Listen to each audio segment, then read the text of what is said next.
happens is motivation.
motivation.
Sunny Hill.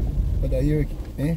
Airy Castle you go? No, Sunny Hill, me mean. There's a Sunny Hill about me go. Where I go Sunny Hill? What a drama. And about you say you want to go? Shanix, never story to tell you. People never story, I'm never share it with Shanix and want to listen to it. Come there at the end of the video with it. I come to look for Shanix world, so I say I'm going to do a video on the road while I come. I'm there Morant beer. I take a taxi Shanix. Taking the taxi man, I say to the taxi man, say, I go Sunny Hill. He say, yeah man, see me car there. So I go in it. So I say, when I drive, I go on now. I tell him, say, I see him drive Morant base, Port Morant side. I tell him, say, I go just video the road, go to Sunny Hill. Right. When me there in the taxi now, I go on. I see the taxi man, I fly past Sunny Hill road, main road. So I say, driver, you know, I turn there so. Because he look for me too, you know. So he said, no, I bought him, I go. So I say, oh, you mean you go bad? So you never hear me say Sunny Hill. Him say, him never hear that Shanix. That him say, so you know, say, me have to come off of the car. And walk? And walk. You see the distance which part me walk come up on the blog? But God was so good when I come to the car, I see one man in that van. I carry some feeding. And I beg him a drop. And thing. But on top of that, no, me I'll call you and can't get you. So I say, Father God, I walk in a problem this. Watch this now. No? I go up Morant Bay, no money in my account. See? So I have my last bus fare, take a taxi, and the man let me off at the place where I have to come off. That's about what, 4 to 5 miles from where I go. Yeah. God was so good that him send a taxi for me. But you know, I realize the taxi man know him I do. Because me even say to some people at the crossing, and the people them say then hear when me send at the car say, see Sunny in road there. You understand yes, me? Yes. And so when he must say intersection. yeah, so when he must say him never hear me say Sunny Hill. Me feel a lie I tell. But you want me know. I miss that trip there. Him no want miss because him know so once me carry him, I forgot to pay him. Yes. And then plus pay the bike man them. The park up at the corner there. They carry me down. You see the generalship, so people want to full up the comment section. So that happened to me, you know. The man let me off of the wrong crossing. People say I shouldn't pay him no money. Me just pay him, you know. Me not bother no long argument, you know. Because next time that can catch you with that taxi driver. With that taxi man. I say me have a big work for give him. He know himself I'm going to watch the video. Yeah. Me not going to give him it. That's right. Because me feeling dishonest. Because he hear me say Sunny Hill. And he carry me and fly. Me know say Sunny Hill me I go. He said, I fly past the Chinese. He look over there with my eye. He said, I look out and I see him pass. He want to see my look too. But if a general ship business, carry me at the wrong stop. And just because what? The time of morning and the peak hours and the work run off. Yes. And he wants something to move with. Right. You understand what I say? Shani looking at it now, when I come off of the hill and I say Sunny Hill, and the man find him carrying that car there, you know. The rest of the taxi man them know me, look for me. Like them want to say, yo, big super. I know that if you go in. I know that car there for going there. But me just think he's an honest man. Yeah. So the two things is that never you travel with who you don't know. That is true. But you see true, I used to run other part of earlier. That's why I really jumping at the car. Come off of my wrong stop and me just have a bad day, people. But me end up at Shanix. No, you don't have a bad day. And me not think me day go bad. Yeah. Trust me. Yeah. It go better than what you think. So people, I hope you watch the video to the end. Big super. There in a Shanix country in a Sunny Hill. Right. Peace out.